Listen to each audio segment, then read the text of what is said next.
What's on, ladies and gentlemen? My name's Ross, I like games, and today we need to take a good old look at a brand new Digimon, well, at least in the card game, that we've not seen yet in the card game, so, you know, fun times, ladies and gentlemen.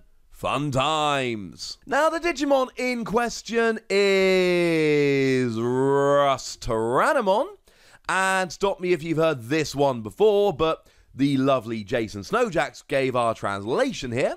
And what we see is a level 6 green card. 13 cost to play normally is slightly more than we would expect on a level 6. And 4 cost to evolve is slightly more than we would expect to see on a level 6, though admittedly the ones in the starter deck were. But since then, and 11,000 power is not higher than we would expect. In fact, 11,000 is about the average. So if you're giving me a Digimon that costs more to play than normal, and more to evolve than normal, but does not have any more power than normal, we are going to need a pretty gosh darn good reason to play it. Well, the good news is, ladies and gentlemen, we actually have a couple. Now, the first skill here, on your turn, if you have a green tamer, this Digimon can attack your opponent's active Digimon. This is a phenomenal skill.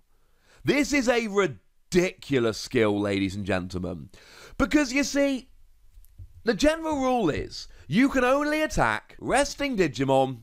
You cannot attack active Digimon. Now, this is extremely important, especially given that Digimon enter play active, but are then unable to attack the first turn. Again, this is a really important distinction. If they entered play rested, you could always just take them down on your first turn. They enter play active, you cannot use them for a turn, but they're active so you can't attack them. Except RustTyranomon can. And that's really, really important, because it basically means you play a card, you can't use it, but RustTyranomon can go after it. And that is huge. It means from the moment that RustTyranomon enters the game, nothing is safe. There is no expectation that, well, look, it's entering play active, but I can't use it, so I can't put it to rest or any of that rubbish. You can go after anything. And I know we've seen cards like this before. We saw Flower Cannon back in New Evolution. And Flower Cannon has proven to be a really good card. It is a 2-cost option card that puts any of your opponent's Digimon into rest. So essentially, they play anything, you play Flower Cannon, oh, now they're rested and I can attack them. But there are 2 gigantic differences between Flower Cannon and RustTyranomon. Difference number 1, you don't have to pay. RustTyranomon just goes after them. If you can take them out but you've got to pay 2 memory, there is almost always, unless you just got no other cards in hand, there is almost always going to be what we would refer to in business as an opportunity cost. You can play Flower Cannon, but you lose the opportunity to pay that same memory to play a different card, or evolve or whatever, and that's really important. The second thing, you don't need to draw Flower Cannon. Unless you've not played card games before, you will know that there are plenty of times where you sit there going, ha ha ha, I can take advantage of my opponent's play by playing this card. But then you don't draw that card. So yes, you would be able to take advantage of what your opponent is doing, except you don't actually have the card in hand, so it's a moot point. I could have got a KO if. I would have won the game if. Everything would have been different if. And we see that with Flower Cannon. There have been a million games where if you have Flower Cannon, you would have got a KO, and then your opponent, or a deletion in the parlance of the Digimon TCG, and then your opponent wouldn't have had that Digimon, and if only I'd drawn a Flower Cannon, I would have won the game. Well, RustTyranomon comes along here and goes, mate, don't even worry about it. You don't need to draw Flower Cannon. I've got your back. That is the biggest difference here. Saving the memory is good, don't get me wrong. Not having to pay the memory is a huge advantage. But having access to this skill all of the time, such that none of your opponent's Digimon are safe, is huge. It basically forces your opponent. This is what is often referred to in Keyforge, for instance, as a Burn the Witch card. Lots of cards with witch in the name that are so good you have to go after them straight away. And this kind of fits in there as well. If you don't go after this Digimon, things go very wrong very quickly. And what's kind of nutty here is that you can actually take this skill and compound it because it's got a second skill. On your turn, when only your opponent's Digimon is destroyed from a battle with this Digimon, put one of your opponent's Digimon to rest. Oh. So not only can you attack active Digimon, but if you destroy that Digimon, you then get to put one of your opponent's other Digimon to rest so that they can be destroyed by any of your Digimon. You essentially, in a roundabout way, end up giving this first skill to one of your other Digimon to take out one of your opponent's other cards. If they play two really good Digimon on their turn, you can basically go RustTyranomon, boom, take out the first, make the second in rest mode, and then use whatever you want to take out that second Digimon. And that's kind of wonderful and hilarious and brilliant and awesome and great. There is so much to love here, ladies and gentlemen. This is a very, very strong Digimon. It doesn't have extra security attack, and it doesn't have piercing, unless you give it to him, or any of that. But what it basically does is it says to your opponent, I don't care what Digimon you play, I don't care if you were expecting that turn of immunity, you aren't getting it. But this is probably the time we need to turn around and talk about that tamer we looked at the other day.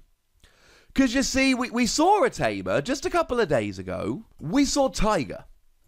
And you see, Tiger came along and seemed really, really, really into the whole Tyranomon line. They were kind of a fan, right?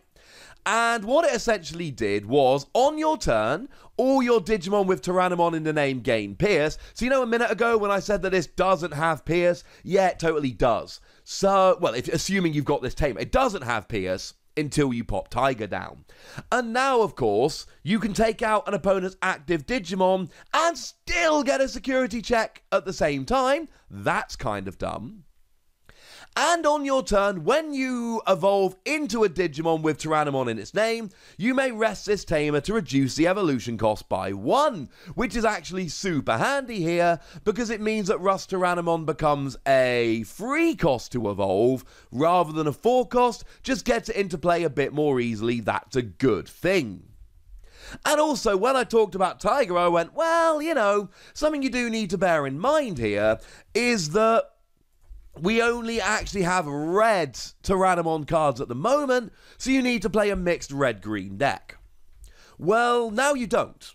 Now we've got RustTyranomon, and honestly, I think there's a pretty good chance we're getting other Tyranomon cards as well. We got a green RustTyranomon and a green tamer that helps out Digimon with Tyranomon in their name. Maybe it's just for RustTyranomon, but let's just say I have my doubts. So now you don't need to play a mixed red and green deck, you can just go green. Although, as we said the other day, if we look at some of these Tyranomon cards, there are actually some pretty good ones. I mean, Metal Tyranomon is a level 5 with 10,000 power that only costs 7 to play or 3 to evolve. So, yeah, Dark Tyranomon is a level 4 that evolves for free if you've got Tiger out and has 6,000 power. And then, of course, Tyranomon itself has jamming, so even though it's not that beefy, it cannot be destroyed by a security card. I mean, even though you can, seemingly at least, play a mono green deck now with these Tyranomon cards, I rather suspect we're not necessarily going to want to. My point here is that RustTyranomon is awesome. Like, really, really, really good. Again, maybe it doesn't end up being good enough. We haven't seen the whole set here, etc., etc. But at first glance, with what we've seen in New Evolution and what we've currently seen from Ultimate Power, this looks like a really, really good Digimon, and one that I think a lot of people are going to want to play with. The fact that you essentially come around and go, look, it doesn't matter what you play, anything you play will be taken out straight away. I mean, that's going to be super annoying for your opponent. Then the fact that you've got a tamer that lets it evolve more easily and gives it piercing as well. Yeah, nothing is safe with RustTyranomon, and I think that's a good thing if you're playing RustTyranomon. But I'd like to know what you think. So let me know in the comment section, would ya? Go nuts, be nice! And then make sure you like this video, subscribe to this channel, follow me on Twitter at the Wossy. That's where we talk Digimon and a bunch of other card games. And please do consider checking out patreon.com/PTCG Radio, where you can support the channel, get some bonus podcasts, all kinds of fun stuff. But by far the most important thing, as always, look after yourselves till next time, would ya? Thank you very much for watching. My name's Ross, and you've been watching Wossy Plays.